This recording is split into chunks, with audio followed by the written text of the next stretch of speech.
ಕರ್ನಾಟಕ ಕಾಂಗ್ರೆಸ್ನಲ್ಲಿ ಮತ್ತೊಮ್ಮೆ ಅಧಿಕಾರ ಸಂಘರ್ಷ ಜೋರಾಗಿದೆ. ಇದರ ನಡುವೆ ಈಗ ಸಿದ್ದರಾಮಯ್ಯ ಆಪ್ತ ಬಣದ ಶಾಸಕರು ವಿದೇಶಕ್ಕೆ ಹಾರಿದ್ದಾರೆ. 2 ತಂಡವಾಗಿ ಒಟ್ಟು 21 ಶಾಸಕರ ಬಣ ಆಸ್ಟ್ರೇಲಿಯಾ, ನ್ಯೂಜಿಲೆಂಡ್ ಪ್ರವಾಸಕ್ಕೆ ತೆರಳಿದ್ದಾರೆ. ನಿನ್ನೆ ಮೊದಲ ಬ್ಯಾಚ್ ಕೆಂಪೇಗೌಡ ಏರ್ಪೋರ್ಟ್ನಿಂದ ವಿದೇಶಕ್ಕೆ ತೆರಳಿದೆ. ಶಾಸಕರಾದ ಎಚ್.ಡಿ. ತಮ್ಮಯ್ಯ, ಪುಟ್ಟರಂಗಶೆಟ್ಟಿ, ದೇವೇಂದ್ರಪ್ಪ, ಹಂಪನಗೌಡ ಬಾದರ್ಲಿ, ಬಿಎಂ ನಾಗರಾಜ್ ಸೇರಿದಂತೆ 11 ಶಾಸಕರು ನಿನ್ನೆ ಫ್ಲೈಟ್ ಹತ್ತಿದ್ದಾರೆ. ಉಳಿದ ಶಾಸಕರು ಇವತ್ತು ಪ್ರಯಾಣ ಬೆಳೆಸಲಿದ್ದಾರೆ ಎನ್ನಲಾಗುತ್ತಿದೆ. ಇಂದು ಮಲೇಷಿಯಾ ಏರ್ಲೈನ್ಸ್ MH193 ವಿಮಾನದ ಮೂಲಕ ಮೊದಲ ಬ್ಯಾಚ್ ಪ್ರಯಾಣ ಬೆಳೆಸಿದೆ. ಬೆಂಗಳೂರಿನಿಂದ ಕೌಲಾಲಂಪುರಕ್ಕೆ ತೆರಳಿ ಬಳಿಕ ಅಲ್ಲಿಂದ ಆಸ್ಟ್ರೇಲಿಯಾಗೆ ತೆರಳಲಿದ್ದಾರೆ. ಭಾರತೀಯ ಚುನಾವಣಾ ಆಯೋಗ ದೇಶಾದ್ಯಂತ ಮತ ಪರಿಷ್ಕರಣೆ ಮಾಡುತ್ತಿದೆ. ಈ ನಡುವೆ ಡಿಸಿಎಂ ಡಿಕೆ ಶಿವಕುಮಾರ್ ರಾಜ್ಯ ಚುನಾವಣಾ ಆಯುಕ್ತರಿಗೆ ಪತ್ರ ಬರೆದಿದ್ದಾರೆ. ರಾಜ್ಯದಲ್ಲಿ ಡಿಲೀಟ್ ಆಗಿರೋ ವೋಟರ್ ಲಿಸ್ಟ್ ಮರುಪರಿಶೀಲನೆ ಮಾಡಬೇಕು ಅಂತ ಡಿಕೆ ಶಿವಕುಮಾರ್ ದೂರು ನೀಡಿದ್ದಾರೆ. ಒಂದೇ ಮನೆಯಲ್ಲಿನ 2 ವೋಟ್ಗಳು ಬೇರೆ ಬೇರೆ ಬೂತ್ನಲ್ಲಿದೆ. ಮ್ಯಾಪಿಂಗ್ ಸರಿಯಾಗಿ ಆಗ್ತಿಲ್ಲ. ಬೇರೆಯವರ ವೋಟ್ಗಳನ್ನು ಯಾರ್ಯಾರೋ ಅರ್ಜಿ ಕೊಟ್ಟು ಡಿಲೀಟ್ ಮಾಡಿಸಿದ್ದಾರೆ. ಇದನ್ನೆಲ್ಲ ಗಮನಿಸಿ ಸರಿಯಾಗಿ ವೋಟರ್ ಲಿಸ್ಟ್ ಮಾಡುವಂತೆ ಪತ್ರದಲ್ಲಿ ಉಲ್ಲೇಖಿಸಿದ್ದಾರೆ. ವಿವಿಧ ಬೇಡಿಕೆಗಳ ಈಡೇರಿಕೆಗೆ ಆಗ್ರಹಿಸಿ ರಾಜ್ಯದ ಸಾರಿಗೆ ನೌಕರರು ಮತ್ತೊಮ್ಮೆ ಮುಷ್ಕರದ ಕಹಳೆ ಮೊಳಗಿಸಿದ್ದಾರೆ. ಸಾರಿಗೆ ನೌಕರರ ಜಂಟಿ ಕ್ರಿಯಾ ಸಮಿತಿ ಬೃಹತ್ ಪ್ರತಿಭಟನೆಗೆ ಸಜ್ಜಾಗಿದೆ.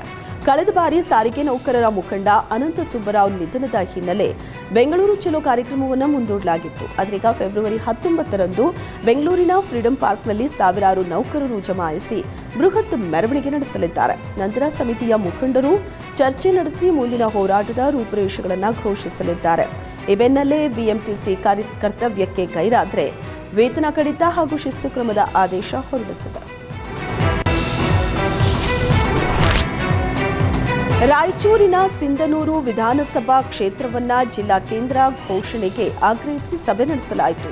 ವಿಧಾನಸಭಾ ಪರಿಷತ್ ಸದಸ್ಯ ಬಸನಗೌಡ ಬಾದರ್ಲಿ ನೇತೃತ್ವದಲ್ಲಿ ಸಿಂಧನೂರಿನ ಖಾಸಗಿ ಹೋಟೆಲ್ನಲ್ಲಿ ನಡೆದ ಸಭೆಯಲ್ಲಿ 16 ವಿಚಾರಗಳ ಬಗ್ಗೆ ಚರ್ಚೆ ನಡೆಸಲಾಯಿತು. ಸಿಂಧನೂರು ಪಟ್ಟಣವು ಜಿಲ್ಲಾ ಕೇಂದ್ರ ಆಗೋದಕ್ಕೆ ಬೇಕಾದ ಎಲ್ಲ ಸೌಕರ್ಯಗಳಿದ್ದು ಸರ್ಕಾರಕ್ಕೆ ಈ ಕುರಿತು ಪತ್ರ ಸಹ ಬರೆಯಲಾಗಿದೆ. ಸರ್ಕಾರವೂ ಸಹ ಜಿಲ್ಲಾಧಿಕಾರಿ ಮುಖಾಂತರ ವರದಿ ಕೇಳಿದ್ದಾರೆ. ಜಿಲ್ಲಾಧಿಕಾರಿಗಳು ಸಹ ತಹಸೀಲ್ದಾರ್ಗೆ ಸಂಪೂರ್ಣ ಮಾಹಿತಿ ನೀಡುವಂತೆ ಪತ್ರ ಬರೆದಿದ್ದಾರೆ. ಈ ಪತ್ರ ತಲುಪಿದ ನಂತರ ಮುಂದಿನ ನಿರ್ಧಾರ ಮಾಡೋಣ ಅಂತ ಸಭೆಯಲ್ಲಿ ಚರ್ಚಿಸಲಾಯಿತು. ಸಿಂಧನೂರು ಪಟ್ಟಣದ ವಿವಿಧ ಸಂಘಟನೆಗಳ ಮುಖಂಡರು, ಸ್ವಾಮೀಜಿಗಳು ಹಾಗೂ ಕಾಂಗ್ರೆಸ್ ಕಾರ್ಯಕರ್ತರು ಭಾಗವಹಿಸಿದರು.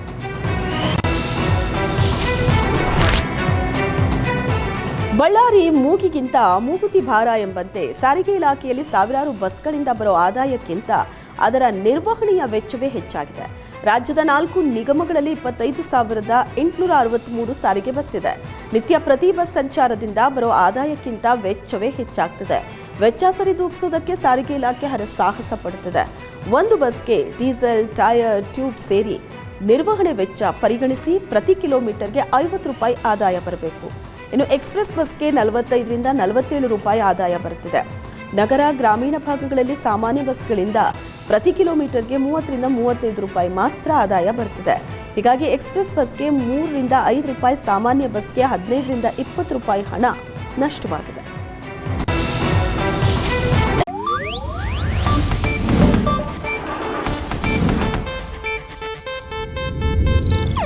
ಇದು ಏಷ್ಯಾನೆಟ್ ನ್ಯೂಸ್ ನೆಟ್ವರ್ಕ್ ಪ್ರಸ್ತುತಿ.